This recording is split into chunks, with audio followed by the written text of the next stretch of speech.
wabarakatuh. Selamat pagi, selamat siang, selamat sore, dan selamat malam. Salam sejahtera untuk kita semua.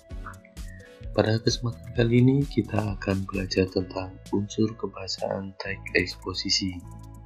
Pada pertemuan sebelumnya atau di video sebelumnya kita sudah membahas tentang isi dan struktur teks eksposisi. Namun, kita akan mengupas kembali apa sih pengertian dari teks eksposisi. Jadi, teks eksposisi adalah sebuah teks yang isinya mengandung informasi dan pengetahuan yang dimuat secara singkat, padat, dan jelas.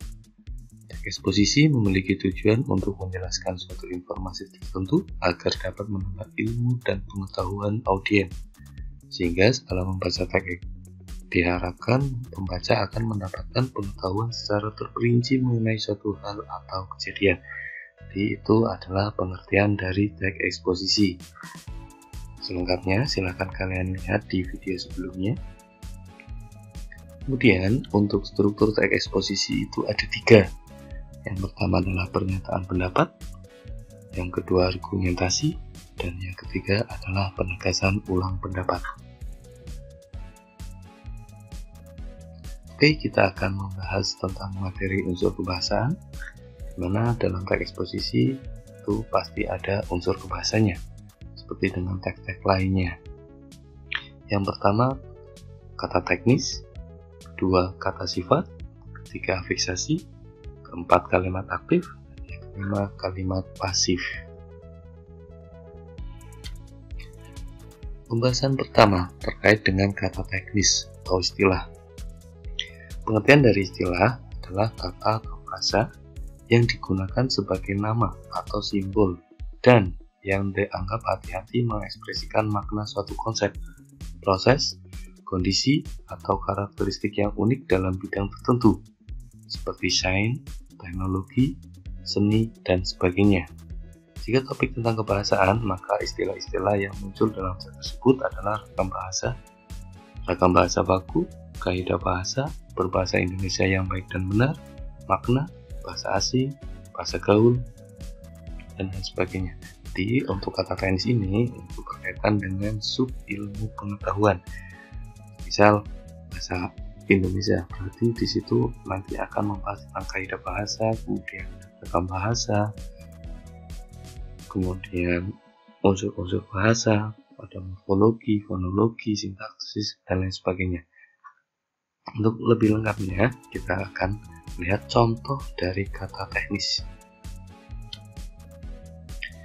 Contoh dari kata teknis tentang polusi. Istilahnya adalah polusi.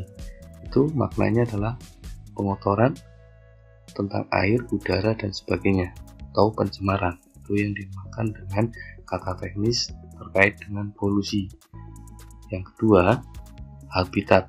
Nah, di sini silahkan kalian baca sendiri, videonya di pause. Ini adalah makna dari kata habitat.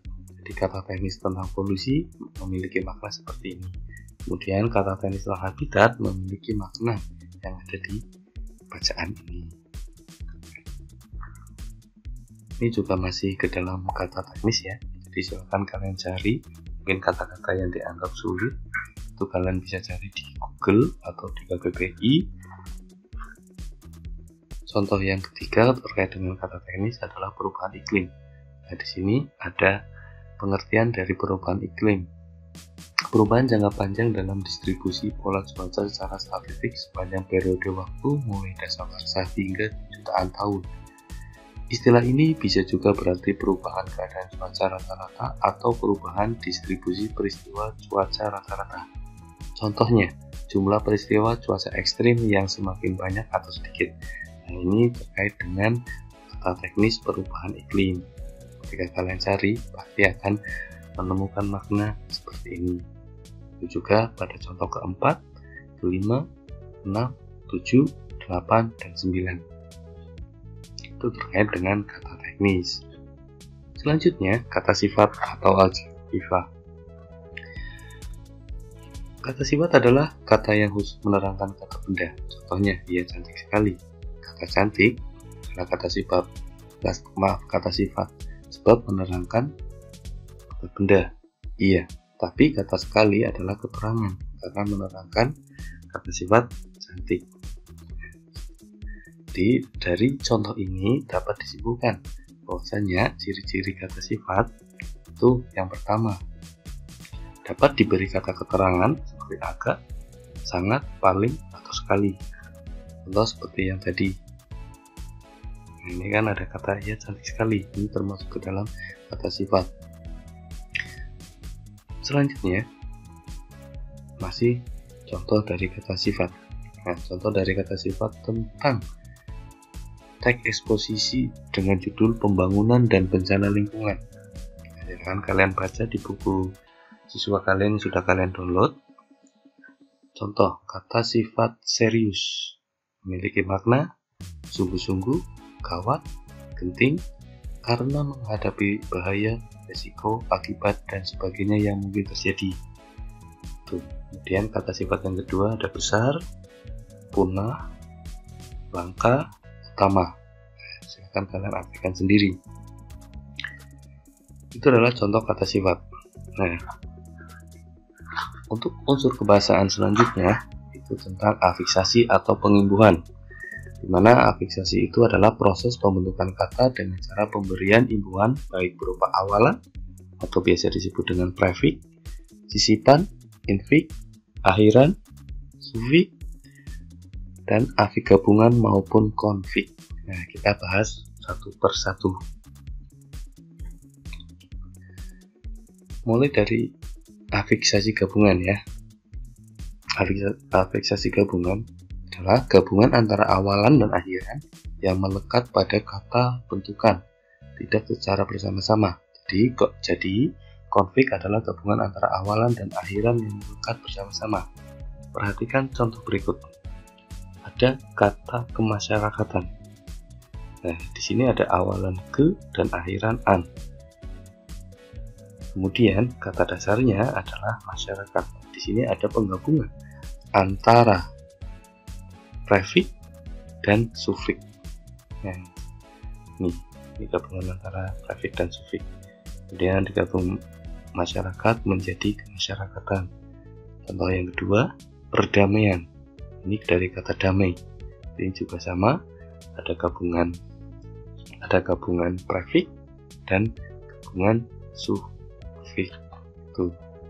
Dan yang ketiga, ini kata mempelajari. Kita pecah terlebih dahulu. Awalan me, akhiran i. Kemudian ditambah pelajar.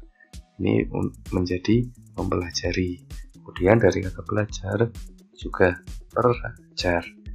Jadi keterangannya dari contoh ketiga ini sudah mewakili penjelasan tentang awalan, prefix, sisipan, akhiran, dan afik gabungan. Ini adalah keterangannya. Imbauan ke an pada kata kemasyarakatan ini, masyarakatan merupakan konflik, yaitu gabungan antara awalan dan akhiran karena dibentuk dari kata dasar masyarakat mendepan imbuhan ke dan akhiran an. Dalam kenyataan berbahasa Indonesia tidak ditemukan kata kemasyarakatan atau masyarakatan. Begitu juga dengan imbuhan per an dan mei pada kata perdamaian dan mempelajari. Setelah itu bandingkan dengan diagram pohon berikut. Memunguti. Nah, pisahkan antara kata dasar memungut ditambah dengan akhiran i.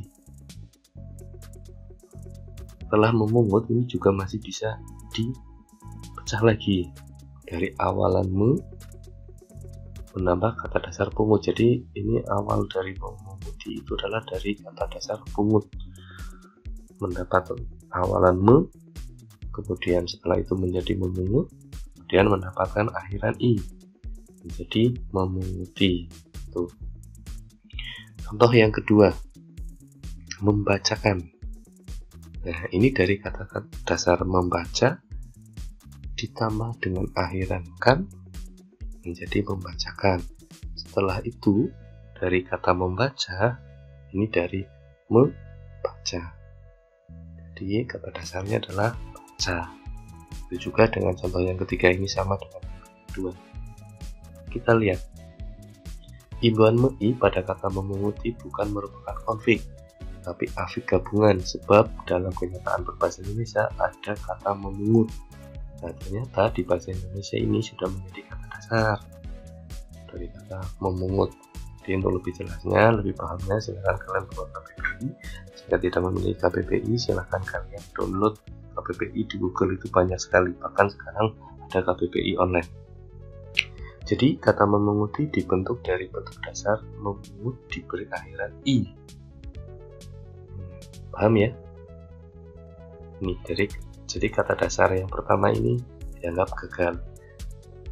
Nah, tidak ada di KBBI. Kemudian yang kedua ini memungut mendapat akhiran i. Ini keterangan memungut dibentuk dari bentuk dasar memungut diberi akhiran i. Awalan me dan akhiran i tidak melekat bersama-sama pada kata dasar pungut. Begitu juga dengan imbuhan mekan pada kata membacakan dan baan kata pembacaan. Nah, di sini juga sama. Menurut bahasa Indonesia itu membaca, lebih baca. Ini sudah satu kata dasar, kemudian mendapatkan akhiran. Kan, di ini bukan menjadi gabungan. Paham ya? Dari kedua contoh itu silakan kalian pahami, saya cermati, karena pada pertemuan sebelumnya kita sudah membahas tentang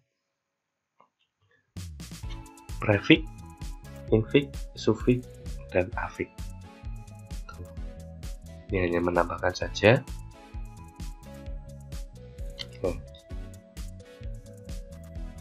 Sebagai catatan buat kalian, ciri beberapa jenis kata yang dianalisis afisasinya yaitu, nah ini tolong diperhatikan ya, dianalisis afisasinya. Afisasinya tadi apa? Ingatkan dari afisasinya. Nah, ini tolong dipahami terlebih dahulu ini. Awalan, sisipan, akhiran, gabungan. Itu intinya di situ. Nah, ini sebagai catatan ya, kata turunan adalah kata bentukan hasil afisasi pengubah. Jadi yang bukan kata dasar berarti itu termasuk dalam kata turunan. Kemudian yang kedua, nomina atau kata benda.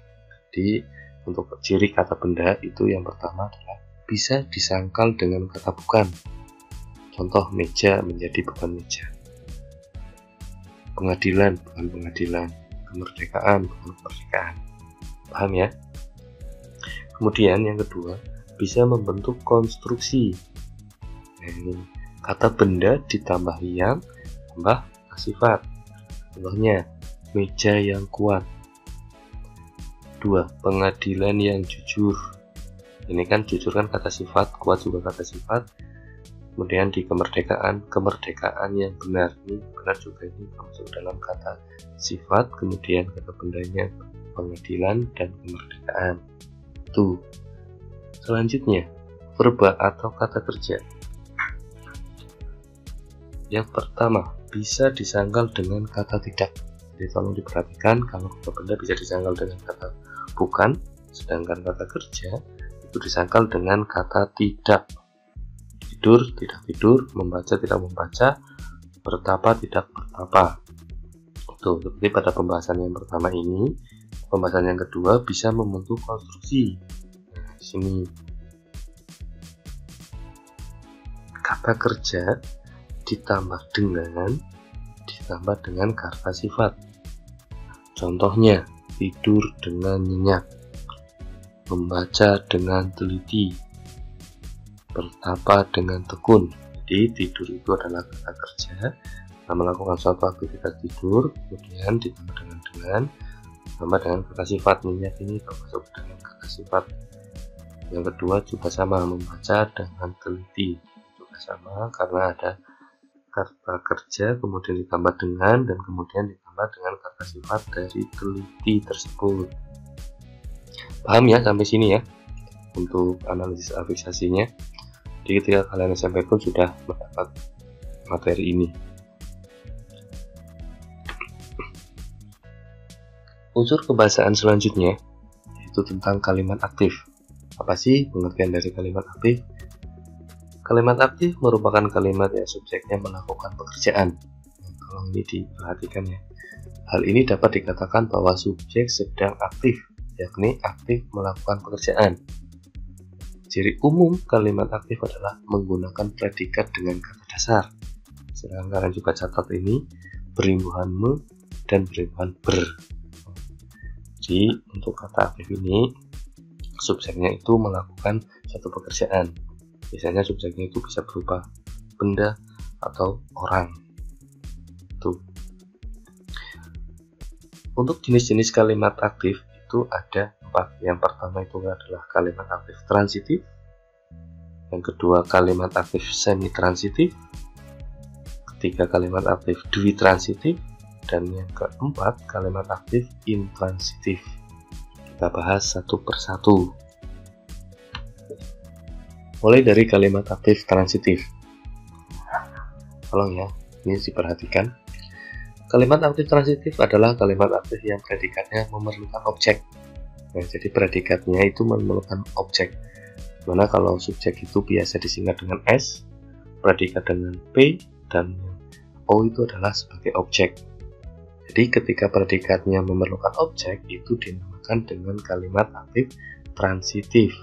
Ini contohnya. Harimau itu memaksa rusa betina. Silakan kalian cari dulu predikatnya. Predikatnya itu adalah kata kerja memangsa. Nah, ini adalah memangsa adalah suatu kegiatan memakan ya. Jadi ini termasuk ke dalam ini memangsa ini adalah kata kerja. Kemudian subjeknya adalah harimau itu memangsa, rusa betina itu sebagai objek, sebagai mangsa dari harimau.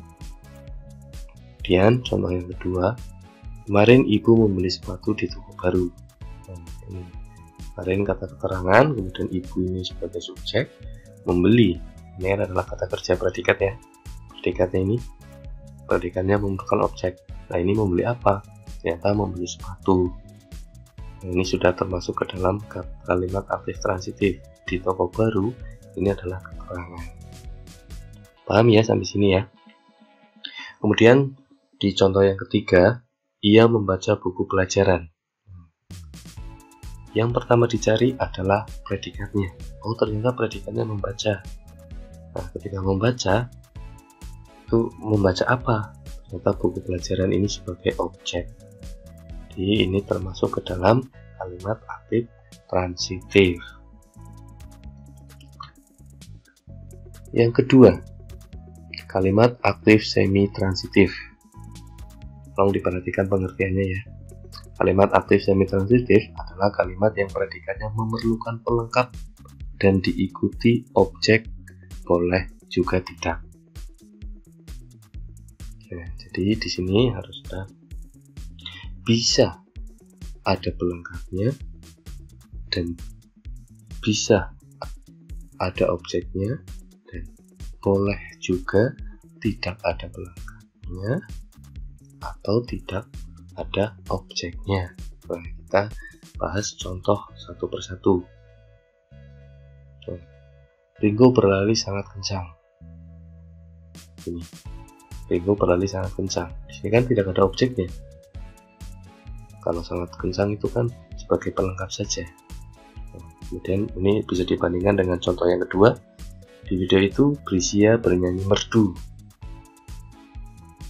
Brisia itu sebagai subjek, bernyanyi sebagai predikat, kemudian merdu itu hanya pelengkap. Ini yang dinamakan dengan kalimat aktif semi transitif.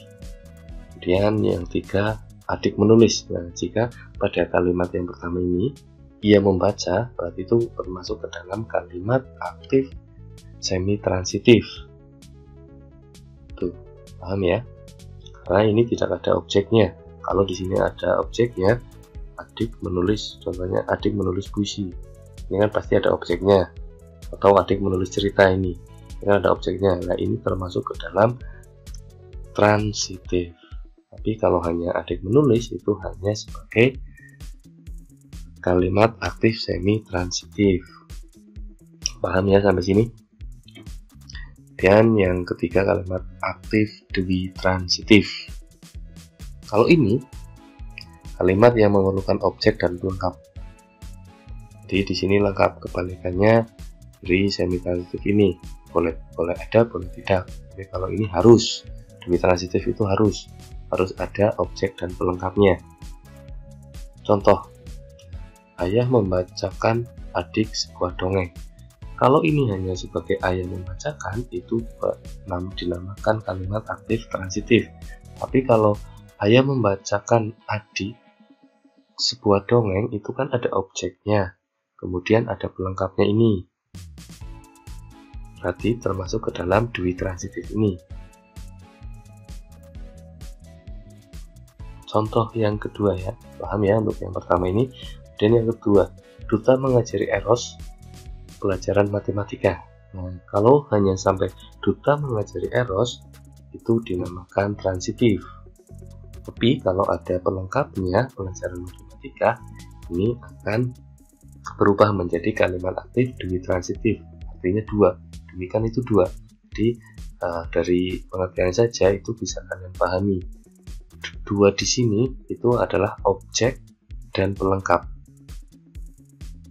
Seperti biasa, untuk mendeteksi kalimat aktif, itu kalian cari dulu predikatnya.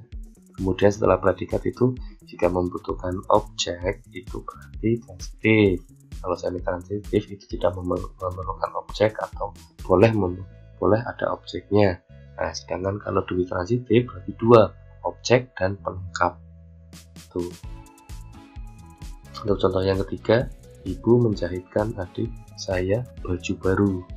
Nah, ini ibu sebagai subjek, menjahitkan ini adalah predikat atau kata kerjanya, kemudian objeknya adalah adik saya baju baru. Itu sebagai baju baru, ini baru ya, sampai baru ya, ini sebagai pelengkap. Itu. Selanjutnya kalimat aktif intransitif. Nah, di sini saya ceritakan kalian lihat. Kalimat aktif intransitif adalah kalimat aktif yang predikatnya tidak memerlukan objek maupun pelengkap. Jadi hanya P. Contohnya, Reza melamun di kamar. Di sini kan sama, tidak ada objeknya. Kemudian yang kedua, aku akan bertanggung jawab. Di sini juga sama. Yang melakukan subjek ini melakukan kegiatan untuk bertanggung jawab. Sama seperti contoh yang ketiga ini, adik tidur siang. Nah, ini siang bukan berarti sebagai objek ya. Kalau ini siang menjadi objek itu salah. Ini hanya keterangan waktu saja. Polisi bersenjatakan pistol. Silahkan kalian pahami untuk D ini. Nah, kenapa pistol itu bukan objek? Ternyata di sini bersenjatakan pistol. Tuh. Lanjut. Nah, bedanya dengan kalimat aktif itu pasti ada kalimat pasif. Nah, di sini Pak Guru kasih ciri-ciri. Namun sebelum masuk ke ciri-ciri, alangkah baiknya kita mengetahui pengertian dari kalimat pasif. Kalimat pasif adalah salah satu jenis kalimat yang berdasarkan pada subjek kalimat tersebut. Jadi kalau tadi aktif itu berdasarkan predikat, kalau di sini adalah berdasarkan subjek. Dalam kalimat pasif, subjek dikenai suatu tindakan. Jadi subjek itu dikenai suatu tindakan. Ada dua jenis predikat kalimat pasif. Kata kerja berimbang ter. Nah, kalau ada ter, kemudian ada imbuhan dan akhiran ke an atau di, itu termasuk ke dalam kalimat pasif. Nah, untuk membedakan ini ya, mereka contoh-contoh ini, jika ada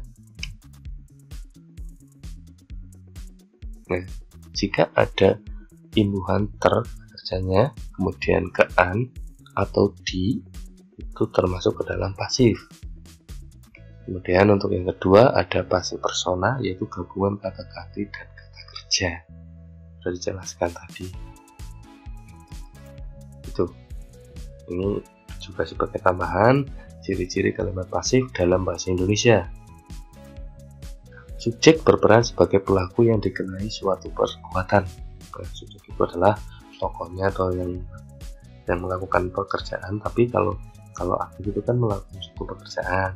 Sementara kalau ini berperan sebagai pelaku yang dikenai suatu perbuatan. Kemudian predikatnya berimbuhan di, ter, kean, dan teran. Predikatnya bisa berupa jenis-jenis kata ganti orang yang diikuti kata kerja tak berimbuhan.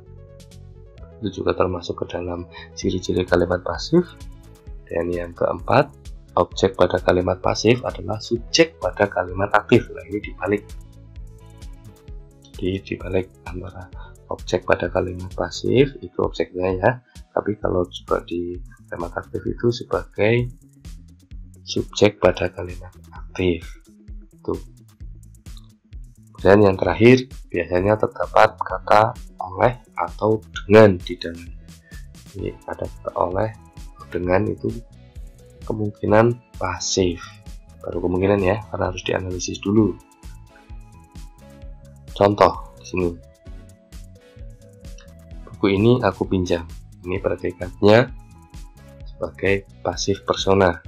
Dan ikan dijual di pasar pagi ini ada hafalan di ini sebagai contoh, ada imbuhan di ini. Nah, predikatnya ya, predikatnya kan ini jual, melakukan suatu kegiatan nih predikat. Nah, ini ada di-nya, ada imbuhan di, maka ini dinamakan dengan kalimat pasif. Atau yang ketiga, anak kecil itu dipukul oleh temannya. Dan yang keempat, kucing itu dikejar oleh anjing tetangga. Merupakan kalimat aktif yang predikatnya merupakan suatu tindakan atau perbuatan. Adapun predikatnya ini biasanya berupa jenis kata kerja. Ini kata kerja ya. Garis bawah ini kata kerja berimbuhan di, ter, ke, atau kata ganti. Nah, kalau ini dipukul.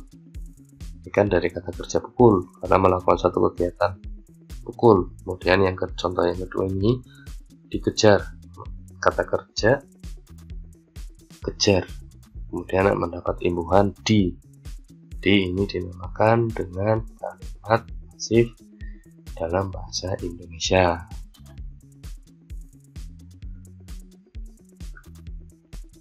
Nah, secara garis besar teks eksposisi itu memiliki kaidah sebagai berikut. Nah, ini sebagai catatan untuk unsur kebahasaan dalam teks eksposisi. Yang pertama, menggunakan kata-kata teknis atau peristilahan. Istilah adalah kata atau frasa kombinasi kata yang digunakan sebagai nama atau simbol dan yang dengan hati-hati mengekspresikan makna suatu konsep, proses, kondisi, atau karakteristik yang unik dalam bidang tertentu, seperti sains, teknologi, seni, dan sebagainya. Tadi sudah dijelaskan di awal.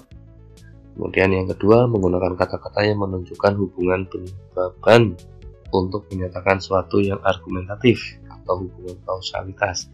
Dibahas pada video sebelumnya juga sudah Pak Guru bahas. Jadi silakan kalau kalian belum paham, silakan kalian flashback atau kembali ke video sebelumnya.